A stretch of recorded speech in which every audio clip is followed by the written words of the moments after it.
Now, let's look at a stock that I've taken a lot of profits on here in 2025, right? That's Palantir. I've taken immense hundreds and hundreds of thousands of dollars of profits in Palantir this year, right?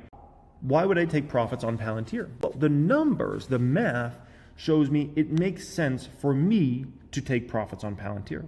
Here's why. Here's my base case. Here's what I actually expect for Palantir to do for their numbers, 2026 to 2029, and where the stock price goes. Here it is. This is a no bueno situation. So this is what I expect for Palantir. This is why it makes sense for me to cash shares.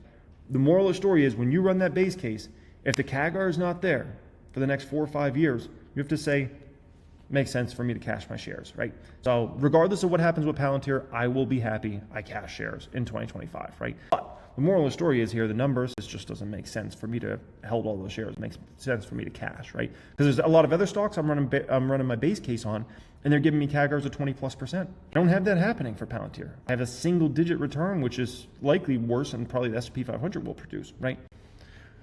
So I hope you guys got a lot of value out of that portion right there, okay?